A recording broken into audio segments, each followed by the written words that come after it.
Assalamualaikum warahmatullahi wabarakatuh. Innal hamdalillah wassalatu wassalamu ala Rasulillah wa ala alihi wa sahbihi wa mawalah. A'udzubillahi minasyaitonir rajim. Bismillahirrahmanirrahim. Rabbana la tuzigh qulubana ba'da idh hadaitana wa hab lana min ladunka rahmah innaka antal wahhab. Shadaqallahul azim.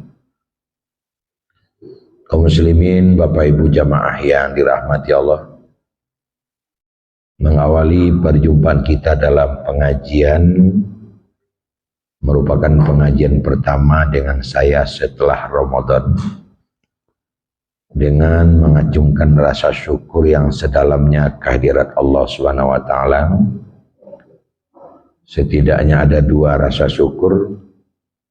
Pertama, kita bersyukur karena kita masih diberikan rahmat kehidupan. Sampai detik ini kita masih hidup. Berbeda dengan hidup binatang, maka hidup manusia memiliki arti khusus. Karena binatang hidupnya seperti kerbau, sapi, kambing hanya untuk daging. Nah, jadi yang berarti dalam kehidupan mereka adalah daging. Sapi, kerbau, kambing itu yang hidupnya dianggap berhasil kalau dia gemuk. Nah, kalau dia gemuk, karena memang yang dimanfaatkan dari yang disebutkan tadi itu pada umumnya adalah daging. Walaupun sesungguhnya ada juga yang dari hidupnya itu diharapkan tenaganya, seperti kuda, dan ada juga yang diharapkan bunyinya seperti burung berkicau. Ada juga yang diharapkan indah bulunya, seperti cendrawasih dan beberapa jenis burung lain. Nah, oleh karena itu hidupnya itu hanya di dunia saja. Karena daging, kicau, tenaga itu hanya akan dimanfaatkan di dunia. Karena di akhirat kita tidak makan daging. Di akhirat itu tidak ada bendi perlu ditarik oleh kuda. Dan di akhirat juga tidak ada lomba kicau burung. Nah, beda dengan manusia atau kita semua, hidup kita bukan untuk daging. Sebab kalau hidup kita untuk daging, maka yang paling sukses itu adalah yang paling gemuk. Manusia nomor satu itu manusia yang paling gemuk. Manusia pilihan adalah yang paling gemuk. Nah, kalaulah seandainya memang begini, saya yakin itu Pak Jokowi tidak akan dipilih jadi presiden itu. Karena tidak ada daging. Tapi ternyata hidup manusia bukan itu ukurannya, bukan daging, bukan tenaga, tapi ukurnya adalah tingkat pengabdiannya kepada Khalik, Allah Subhanahu wa taala, sang pencipta. Inna akramakum indallahi atqakum. Manusia termulia itu adalah yang paling takwa, yang tingkat pengabdiannya nomor wahid, yang tingkat pengabdiannya paling tinggi. Itu yang paling mulia dalam kehidupan manusia. Oleh karena itu tentu ada buntut yang diharapkan dari situ. Apakah tingkat pengabdian kita itu sudah sampai kepada yang diharapkan atau belum? Tentu harus ada tingkat ujian. Nah, ujian ini nanti akan ada di akhirat. Ada satu tempat namanya Yaumul Hisab, hari pengujian. Nah, sampai di mana tingkat ketakwaan kita yang pada akhirnya menentukan nasib kita, surga apa? Neraka. Nah, berkenaan dengan itulah perlu di dalam hidup ini beramal. Perlu di dalam hidup beramal, karena ketakwaan itu bergaris lurus dengan amal. yang paling banyak amalnya, maka tingkat ketakwaannya hampir bisa dipastikan itu paling tinggi. Nah, kalau sudah berbicara amal, maka perlu hidup lama. Makanya dalam doa sehari-hari di kampung-kampung, rezeki murah, umur panjang. Itu prioritas. Mudah-mudahan Allah ngasih rezekinya murah, umurnya panjang. Karena dengan umur yang panjang, itu ada ruang yang panjang pula untuk berbuat ibadah. Tapi sulit juga umurnya panjang, rezekinya sulit. Dan juga sebaliknya, rezeki gampang, umur pendek. Baru saja ada kemampuan beli Fortuner, belum sempat naik, udah mati. Baru sempat selesai, baru diresmikan 3 hari, rumahnya yang 4 tingkat itu, mobilirnya sebawah, catnya serba cantik, kayak istana. Hari ketiga meninggal. Tidak sempat untuk menikmati kekayaan itu. Makanya dikembarkan, rezeki murah, umur panjang. Kan seperti itu. Nah, hari ini, malam ini ternyata saya lihat faktanya kita masih hidup. Alhamdulillah. Makanya kita bersyukur. Makanya bangun tidur itu karena kita sudah mati semalaman, kita bersyukur pagi itu. Alhamdulillahilladzi ahyana ba'dama amatana. Segala puji bagi Allah yang menghidupkan kami kembali setelah kami mati selama 1 malam. Tidur maksudnya. Jadi orang yang tak baca doa bangun tidur itu bisa dicap kurang rasa syukurnya terhadap hidup. Nah, makanya kita bersyukur sekali lagi oleh karena masih hidup. Nah, oleh karena yang kita kaji tadi itu adalah hidup bergaris lurus dengan ibadah, kita bersyukur lagi karena kita hidup dan saat ini kita sedang beribadah. Ada juga orang yang masih hidup tapi penuh dosa. Tidak ada guna umur panjang. Biarlah pendek umur kita kalau hanya dipenuhi dengan dosa. Nah, pada saat ini kita sedang beribadah, duduk dalam masjid. Jangankan mendengarkan ilmu, mendengarkan ceramah, jangankan berzikir dan baca Quran, duduk saja itu dalam masjid sudah ibadah. Namanya i'tikaf. Duduk saja sejenak, 2 menit, 3 menit, makin lama makin besar pahalanya. Apalagi kita duduk pada saat ini fi talabil ilmi, menuntut ilmu.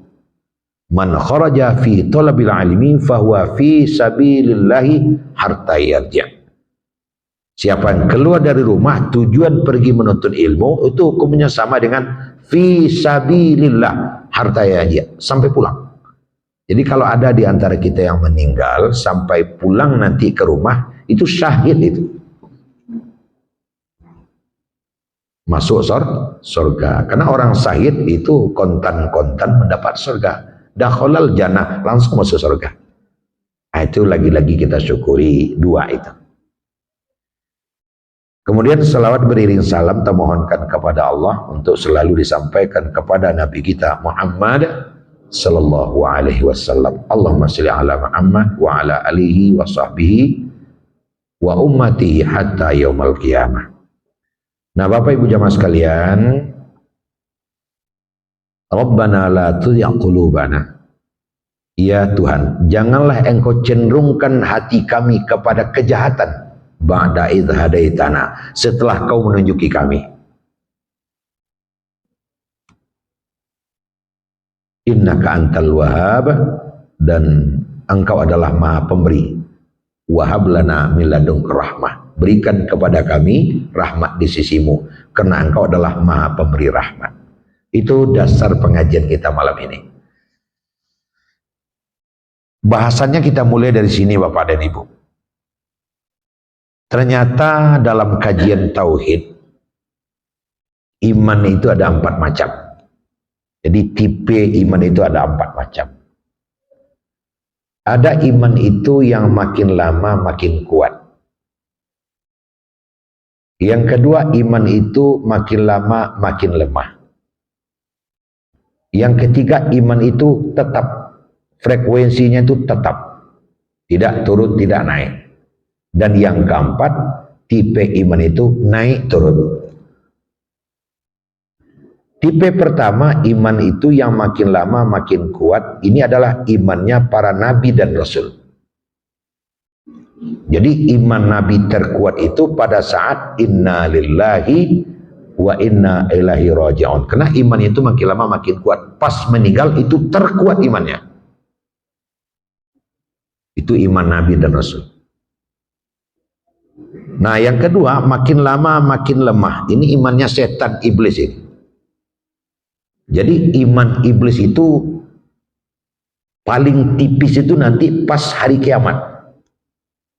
Karena iblis setan itu ada perjanjian kontrak kerja dengan Allah. Anzirni ila yaumi yub'atsun. Beri tangguh kami, jangan kau matikan kami sampai hari kiamat. Innaka minal munzarin. Permintaanmu dikasih. Tapi nanti kau akan masuk ke dalam neraka. Oke, aja. Jadi tingkat kebangkangan yang seperti itu mengakibatkan iman setan iblis itu makin lama makin lemah. Kemudian ada iman yang tetap standar terus. Nah, ini iman malaikat. Tidak bertambah, tidak berkurang, kuat terus. Itu imannya malaikat, tidak perlu diragukan. Nah, yang terakhir iman yazid wa yanqus, kadang kuat, kadang lemah. Jadi ada frekuensinya kayak gelombang atau sinyal gitu, ada baik, ada jelek. Ini adalah iman kebanyakan manusia, termasuk iman Bapak Ibu dan kita semua. Nah gitu. Nah, kenapa terjadi 4 macam iman ini? Karena iman itu memiliki kaitan dengan amal. Nah, kita coba untuk menelusuri sekaligus keempatnya.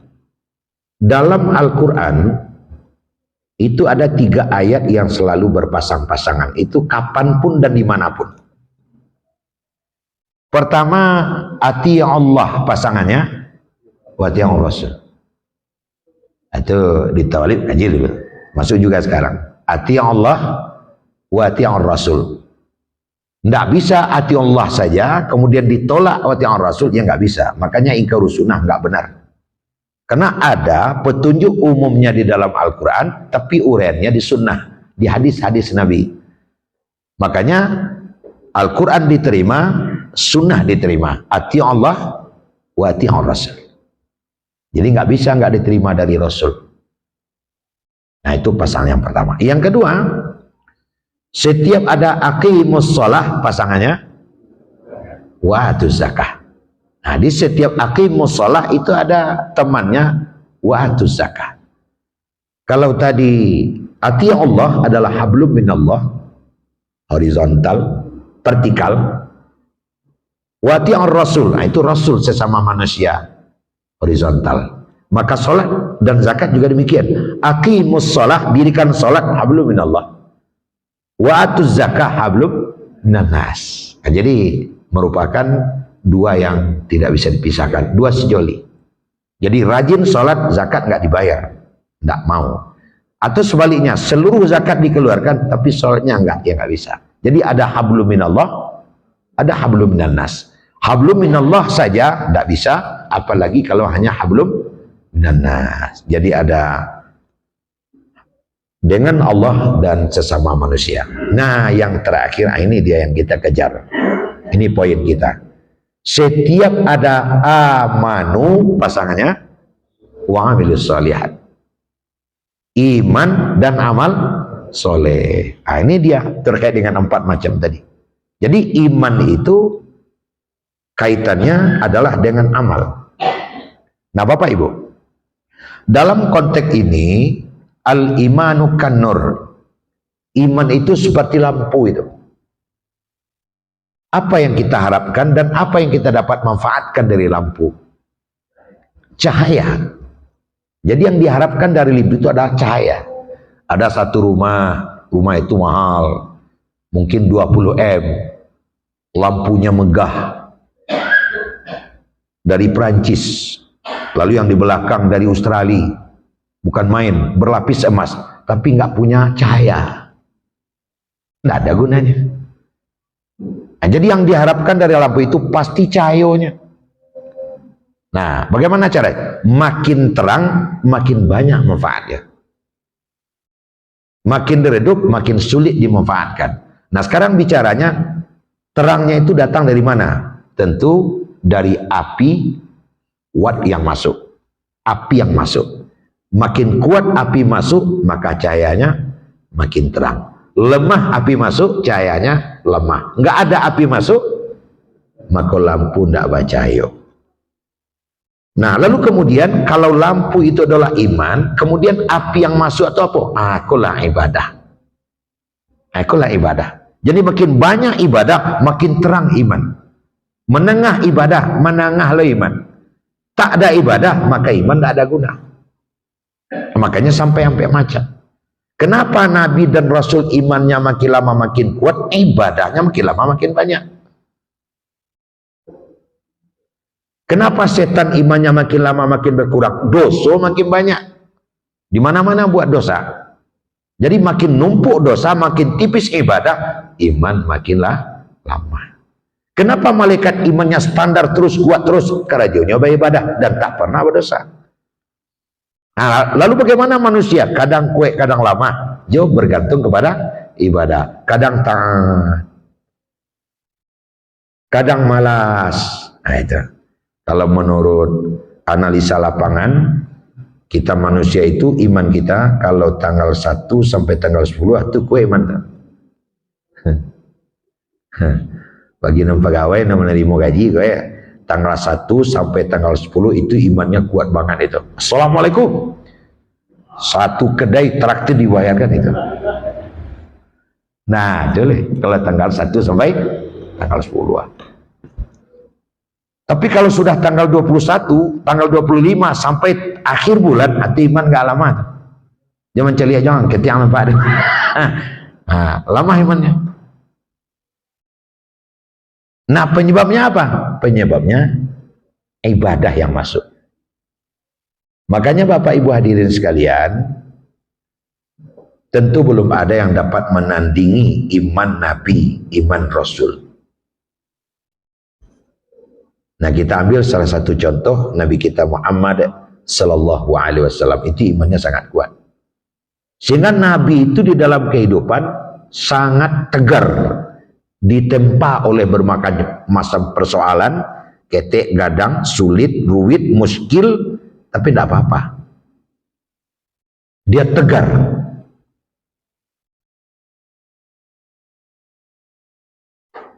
Ada seorang Yahudi namanya Utbah bin Mu'in.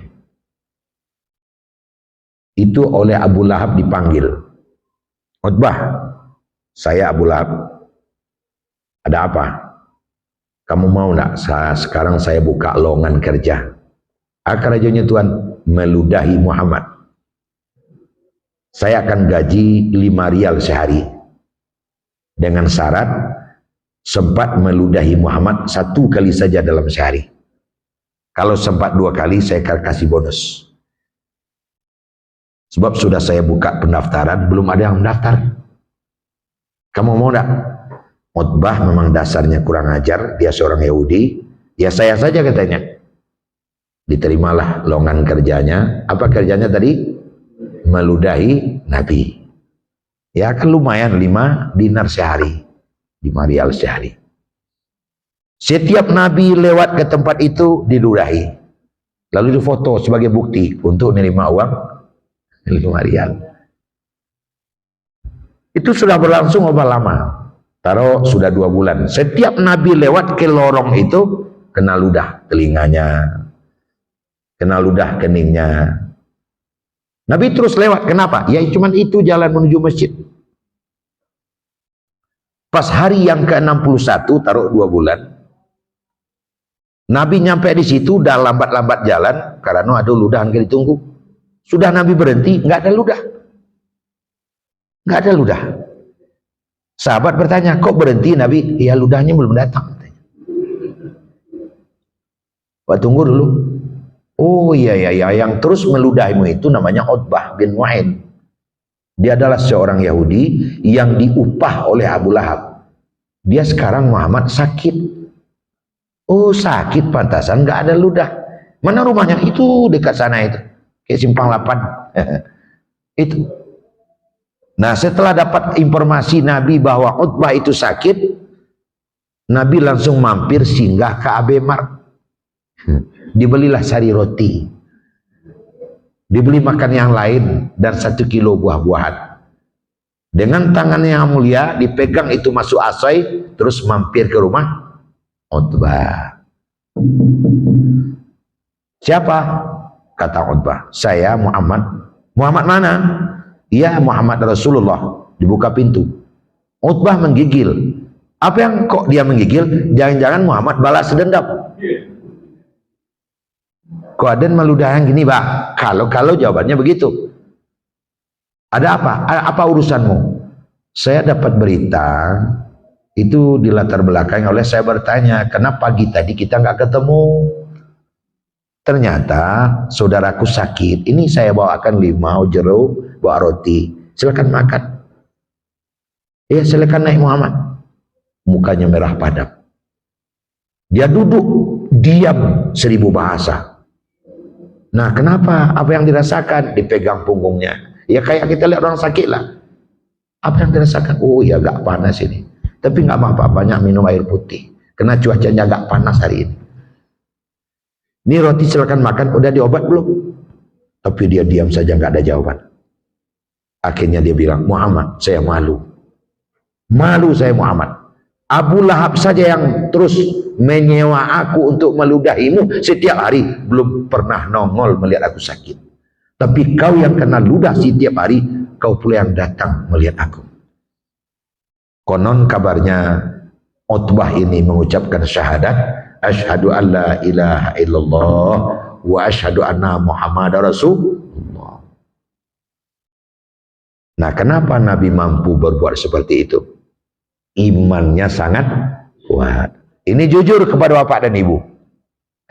2 bulan awak diludahi, pas di hari nangka 61 terang ada apaknya sakit. Apa Pak?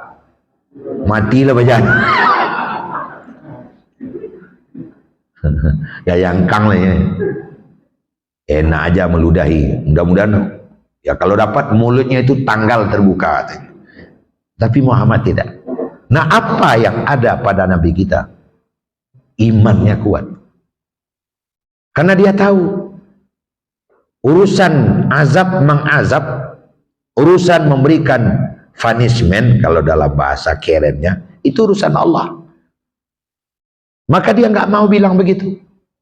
Malah dengan cara Nabi yang seperti itu, umatnya bertambah masuk ke dalam Islam. Ada awak buang muko sekawan paginya sampai hari nak bersapu. Bakon nang sapunya malih dia membuang muko ni kadang. Nah, berapa lemahnya iman kita. Di saat penaklukan kota Mekah, Nabi berangkat dari Madinah dengan 10.000 pasukan. Terdiri dari pemanah-pemanah piawai dan penunggang-penunggang kuda yang hebat. Di Mekah tidak berapa orang lagi penduduknya, kafir semua. Ketuanya Abu Sufyan. Terdengarlah oleh Abu Sufyan bahwa pasukan Muhammad dari Madinah sudah menuju Mekah. Kekuatannya 10.000. Ini berbahaya ini. Abu Sufyan sudah manggil anak buahnya. Jang, ada sebujang namanya. Maryam. Ada apa Muhammad? Kau tahu tak? Itu Muhammad dengan 10.000 pasukan sudah mau masuk ke Mekah. Kalau sempat Mekah dikuasainya, kau tahu tak?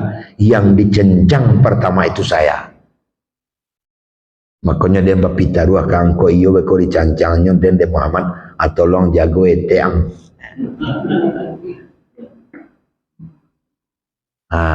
Adiang nampel yang gadang atau sekolahnya menangguang waman aruyan leh di jaledang tu asawa di sinan antu adiang nampara di situ garap lah yang di jaledang tu iyo mah aja. Tapi apa yang terjadi Bapak? 6 kilo sebelum masuk ke Mekah, apa kata Nabi? Pasukan berhenti. Berhenti di situ. Ada apa kok Muhammad menyuruh berhenti? Nah kita patuh sajalah sama Muhammad. Setelah berhenti, silakan kalian menurunkan senjata dan istirahat. Kita istirahat di sini. Tapi diam-diam Muhammad manggil seorang namanya Utsman bin Affan. Utsman ke sini. Ada apa Rasul? Begini, kita kan berhenti istirahat ini. Kau masuk ke Mekah sendirian. Nah setelah sampai di Mekah, masuklah ke lorong-lorong, ke gang-gang, dan sorakkan siapa yang mengunci rumahnya aman. Siapa yang masuk Masjid Haram aman. Siapa yang masuk rumah Abu Sufyan aman. Nah ini strategi tinggi ini. Berapa lama Nabi membiarkan mereka seperti itu? Tidak sebentar Pak, 2,5 hari. Sehingga Masjid Haram itu ramainya bukan main. Ada yang jauh dikunci rumahnya. Yang dekat rumah Abu Sufyan semuanya ke rumah Abu Sufyan. Sehingga penuh rumah Abu Sufyan. Ada toilet masih kosong, 6 orang pula di dalam. Ah, itulah kira-kira.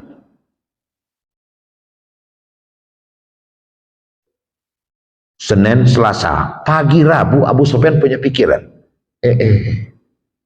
Nan bakumpul di rumah dan saja aman. Apalagi dan ini strategi Muhammad ini. Nah begini saja. Wa'ang, anta, yu, 6 orang kawal saya. Saya ingin menemui Muhammad. Apa kata anak buahnya? Jangan Tuan, Tuan nanti dicencang. Tidak, dan kau menemui Muhammad ini, tolong kawal. Ini perintah. Nah, karena sudah perintah, anak buahnya jadi takut. Dikawallah Abu Sufyan menemui Muhammad. Nah, jarak 6 meter. Muhammad, saya datang. Jauh sebelum kau datang, saya sudah tahu bahwa kau datang. Karena Muhammad sudah dapat WA. Lah, di WA dibaca. Muhammad, tamu istimewa akan datang. Namanya Abu Sufyan. Bersiap-siap. Oke. Kau akan datang, saya sudah tahu. Begini Muhammad. Habis main aku. Habis main aku. Dengarkan apa yang akan aku baca. Asyhadu an la ilaha illallah wa asyhadu anna Muhammadar Rasulullah. Tanpa paksaan Abu Sufyan masuk Islam. Nyuk aja Nabi, nyuk pacik kaki Nabi. Erat-erat.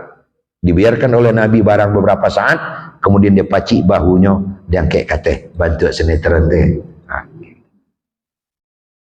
Nah setelah sama-sama berdiri, Abu Sufyan menekur. Muhammad bilang, Abu Sufyan, irba'u ru'usakum, naikkan kepala. Fanzurni, lihat saya. Saya lihat. Begini Abu Sufyan. Dengan kedahsyatan kalimat yang kau baru saja baca. Maksudnya apa itu? Syahadat. Abu Sufyan dan Muhammad sebelum ini adalah musuh bebuyutan. Sekarang bagaikan saudara kandung. Dan dengan kedahsyatan kalimat yang baru saja kau sebutkan itu. Sebelumnya Abu Sufyan calon neraka. Sekarang calon surga. Bapak Ibu lihat, kita saudara sekarang. Yang sudah-sudahlah kita tatap masa depan. Bareng dengan Muhammad dan sahabat, masuklah ke kota Mekah dengan santai tanpa ada tetesan darah seteteh pun. Itulah yang dikabarkan oleh Allah dalam surah An-Nasr, idza jaa nasrullahi wal fath wa ra'aitan nas yadkhuluna fi dinillahi afwaja.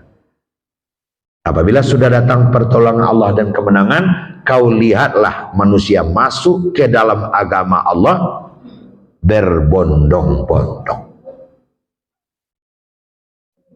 Nah sekarang pertanyaannya, lebih dari 10 orang sahabat Nabi dicancang di Abu Sufyan di muka Nabi. Belum lagi cerca dan carcian yang terlontar dari mulut Abu Sufyan terhadap menjelekkan Islam. Kok awaklah berada pada posisi Nabi Muhammad ketika itu. Abu Sufyan menyerah. Kira tindakan awak. Itu dan kejenangnya sekurang-kurangnya di lampang gak 2 kali. Lampang tidak lampang suo tabalakang dia lagi kue jelek baru diterima. Tapi Muhammad begitu memaafkan saja. Sekarang Abu Sufyan dengan Muhammad bagaikan saudara kandung. Nah itu sebabnya apa? Iman Nabi itu sangat kuat. Nah, apa yang melatar belakangi Nabi? Waduh, nah kalau kita kaji Bapak Ibu, tingkat kesabaran, ketabahan, dan keikhlasan, ketulusan yang ada pada diri Nabi, sulitlah kita untuk mencontoh, mentauladani. Kita tidak akan dapat level sama dengan Nabi, tidak akan dapat. Paling mendekati. Karena pahit, manis, getir, sulit yang dihadapi oleh Nabi, tapi Nabi tetap tahan banting. Nah, kenapa iman Nabi sekuat itu? Bantu nama sabi tadi. Ibadah Nabi kau nak pengen sabi. Ibadah tu nak pengen dibaca. Begitu sibuknya, tapi ibadah tetap terlaksana. Nanjale ada dua waktu yang tidak pernah absen Nabi di dalam melaksanakan ibadah. Tengah malam dan duha. Kalau yang wajib itu lah jelas itu, solat yang 5 itu sudah jelas. Tapi ternyata di dalam Islam Bapak Ibu, ukuran kedekatan seseorang kepada Allah bukan terletak pedoman wajib, tapi terletak pada ibadah sunat. Kenapa begitu? Karena kalau ibadah wajib itu konsekuensi dari tidak mengerjakannya dosa. Kadang takut kena dosa saja dia kerjakan. Tapi kalau ibadah sunat tak dikerjakan pun tak berdosa. Jadi orang yang mengerjakan betul-betul orang itu dapat nilai tinggi, ingin dekat kepada Allah. Solat malam, solat duha, tidak dikerjakan nggak apa-apa, tapi toh dia tetap kerjakan. Termasuklah yang terjadi hari ini. Kau yang tidak datang mengaji, kau kan tidak berdosa, cuma rugi saja. Tapi yang datang pahalanya besar. Kenapa banyak yang tak datang? Karena sunat. Coba kalau wajib seperti sholat, kan sholat semua. Makanya Pak dan Ibu yang hormati, tempat patok alat ukur dekat dan tidak dekatnya kita kepada Allah, takwa dan tidak takwanya kita kepada Allah, itu adalah ibadah sunat. Aikawanan yang dilelapi di Nabi banyak. Ibadah-ibadah yang tidak wajib, tapi sunat, tapi toh dikerjakan. Nampak mana bayu mana? Itu. Nah, jadi Pak Ibu sekalian, satu kali Nabi tidur di rumah Aisyah. Jam 6:30 lalu seinta Aisyah dirosok. Ndak ada Rasul mahnya. Jadi kiranya lalu tidur di dekat solat di dekat pintu. Oh, solat suamiku. Dia tidur lagi. 11:30 setengah ada balik tersintak cari solat dia baru dekat pintu. Malam itu lalu balik 12:30 tersintak solat dia baru. 2:30 sintak solat dia baru. Amarangka Aisyah ke situ lah. Aku baca itu hanya baca. Bayangkan semayang saja. Lalu Nabi bersabda, "Ya Aisyah, a'uhibbu an akuna an abdan syakura." Menurut pendapatmu, aku suka enggak jika aku disebut oleh Allah hamba yang pandai bersyukur? Nah, jadi ternyata tingkat kesyukuran dinilai dari situ. Kira-kira menurut pendapatmu, aku suka enggak jika aku oleh Allah disebut hamba yang pandai bersyukur? Iyalah Tuhan, tentu Tuhan suka. Nah, itulah makanya aku sholat. Nah, Bapak Ibu sekalian, tentu tanya ke diri, wa fi anfusikum afala tubasirun, ba'a ibadah wa. Dan ba'a ibadah wa, yo di situ lo lah iman awak. Tagih-tagih ke masjid, oranglah solat rakaat pertama. Ketika saya terompa di luar, tidak bertitik bagian, tidak letak, tapi terompa Allahu Akbar. Kira terompa aku apa saya baru? Lah kurang kusuk solat. Imam kau panjang lo ayat dibaca. Hilang terompa kau. Berkembang berita gara-gara imam sandalku hilang. Gara-gara imam sandalku hilang. Itu imannya yang sangat lemah. Belum seberapa nilai terompa pasir baru itu dibanding dengan meraih surga. Tapi siapa yang bisa mengali-ngalikan itu? Matematiknya orang yang imannya kuat. Nah, Bapak Ibu sekalian yang saya hormati, itu kanlah dua persoalan tuh. Tinggal kini bagi kita yang kesadaran sudah seperti ini, keinsafan sudah seperti ini, kemasaji rajin. Tidak bisa berjalan batungkek malah. Seperti Pak Umar umpama, tidak bisa. Dia teh kursi malah. Alhamdulillah. Tapi seperti kita bertanding, mempertahankan juara itu lebih sulit ketimbang meraih. Jadi kalau kita sudah rajin dan taat, mempertahankan ketaatan itu sulit. Betul Nambah sampaikan tadi, tanggal 1 sampai tanggal 10 iman kuat. Tanggal 25 iman lah kurang tuh. Ada jangan tanya orang lain je. Paniang dengan rumah je. Itu bedang ada lampang mereka je. Itu 25 kata itu. Kenapa terjadi Yazid wa Yanqus? Ternyata kita masih dipengaruhi oleh huru-hara kehidupan dunia. Makanya kita berdoa. Rabbana la tuzigh qulubana ba'da idh hadaitana wa hab lana min ladunka rahmah innaka antal wahhab. Ya Tuhan, setelah kau tunjuki hati kami, setelah kau arahkan kami, setelah kau jadikan kami berjalan di jalan yang lurus, jangan kau cenderungkan hati kami lagi kepada keburukan. Dan berikanlah di sisimu rahmat untuk kami, karena engkau adalah maha pemberi rahmat. Kenapa kita berdoa dan disuruh berdoa yang seperti itu?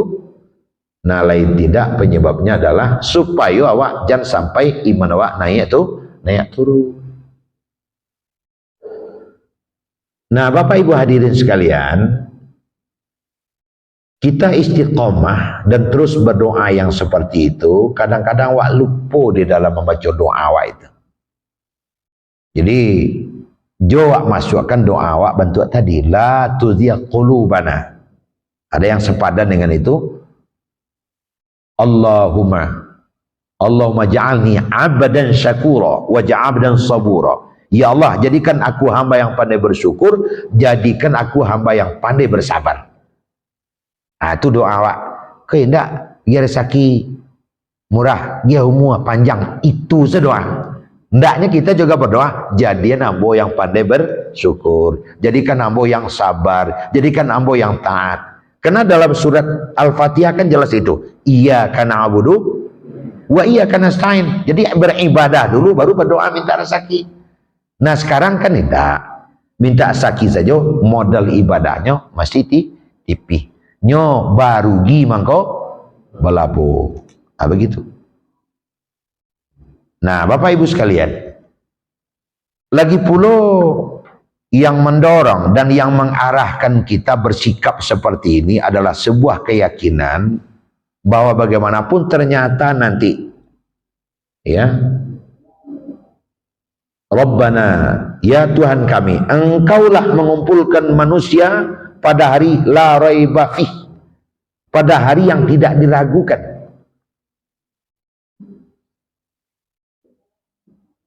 Hari yang tidak diragukan itu kapan itu? Yaitu pada hari kiamat. Pada hari kiamat. Wa nufikha fis suri fasi'aqa man fis samawati wa man fil ard illa masyaallah. Apabila sudah ditiup trompet kali pertama, maka matilah yang di langit, matilah yang di bumi. Illa masyaallah. Kecuali ada beberapa yang tidak dikehendaki oleh Allah untuk mati. Siapa itu? Malaikat maut, malaikat Israfil. Kenapa malaikat Israfil tidak mati? Sedang bertugas meniup trompet.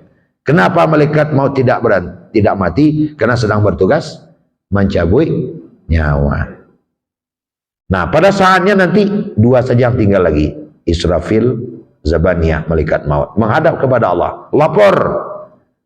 Ya, kata Allah. Tinggal kami berdua lagi ya Allah. Semua sudah pada mati. Mantap. Mantap. Tapi mendekat di sini, mendekat keduanya.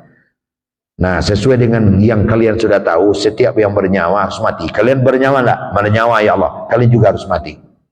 Paham? Paham ya Allah. Israfil, kau harus mati.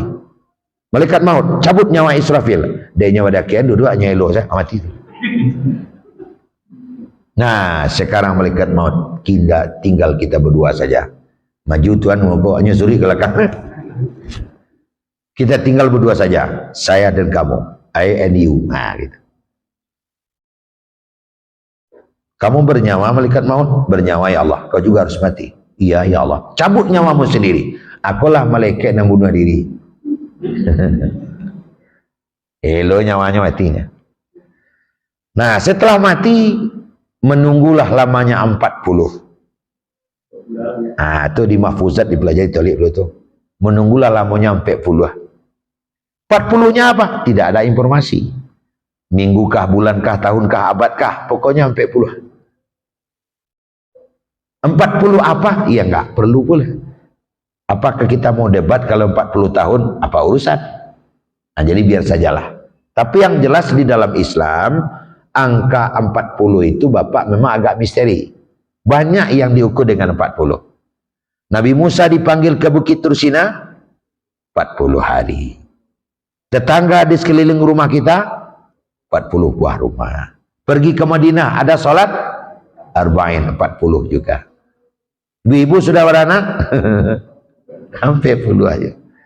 Pergi kita ke tukang tenung dukun setan, maka tobat kita ditutup 40 hari. Nabi diangkat jadi Rasul 40 aja. Satu rombongan berangkai ke Makkah 40 aja. Satu peleton 40 juga. Banyak sekali 40. Imam Syafi'i berpendapat Jumat baru sah kalau jamaahnya berjumlah 40 juga. Jadi angka 40 itu memang misteri. Ada orang meriang-riang jalannya, jolah dalam sampai 40. Termasuklah menunggu 40. Nah, setelah 40 Allah menghidupkan satu malaikat di antara dua tadi. Siapa? Israfil. Israfil, qum. Berdiri. Hidupnya. Kau ambil trompet dan tiup untuk kali berikutnya. Wa nufikha fis suri.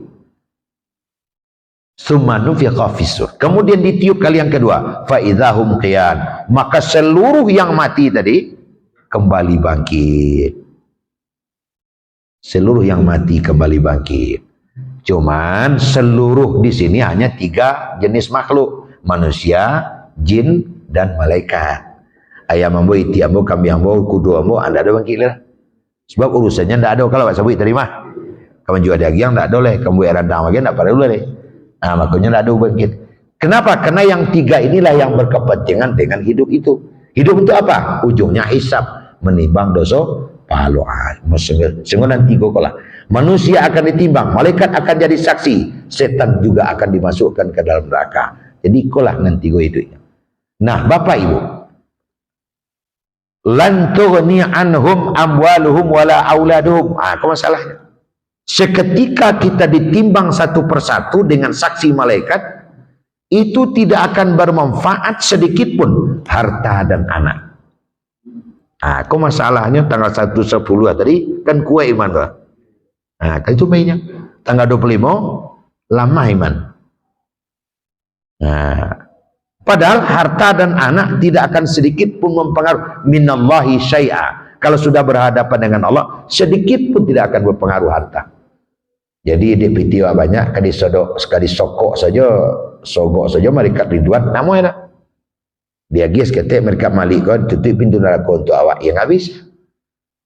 Sedikit pun harta dan anak tidak akan menolong. Ambo menelusuri di dalam tafsir Pak Ba mengko harta dengan anak yang diapung di sini.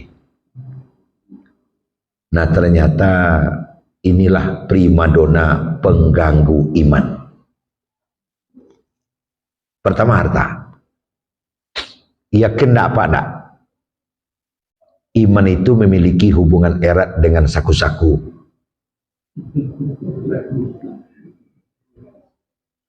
Atau yuk. Kalau saku-saku berisi, iman kuat. Kalau saku-saku kosong, iman melosoh. Galak rancak, alun dijujainya lah galak, alun diimbaunya lah datang, alun disuruhnya lah pai. Barek ringan nyetampuah, mendaki dan bukit nyedaki, lurahnya turuni. Bamang kau sapat tu atau anak suka saku berisi. Jadi memiliki kaitan.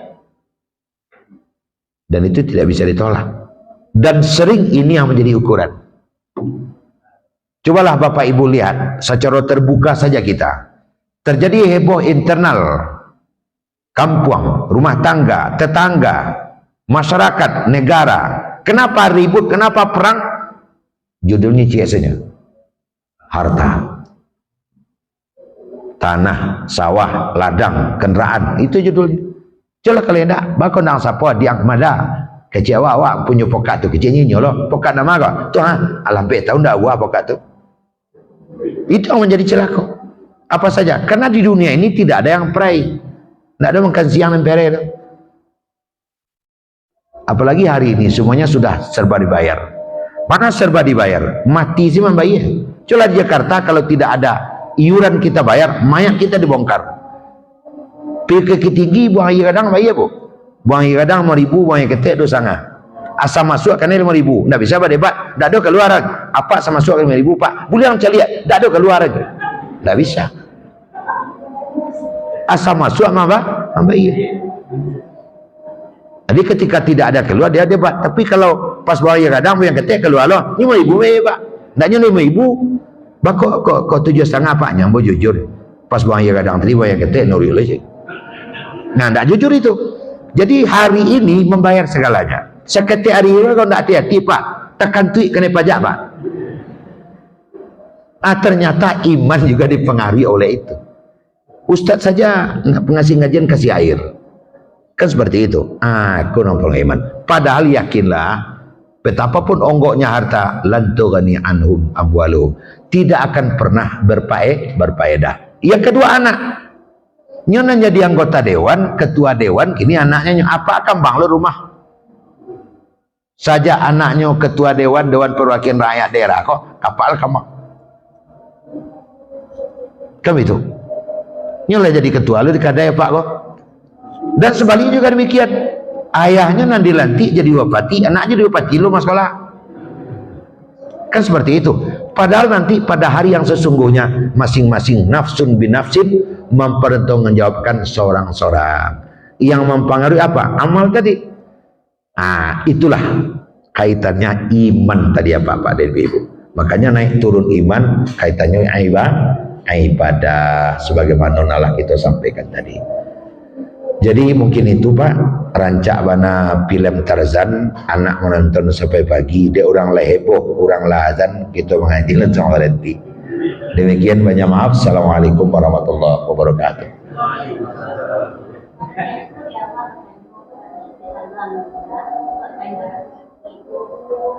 Enggak Pak, boleh. Batanya kan? Enggak kan?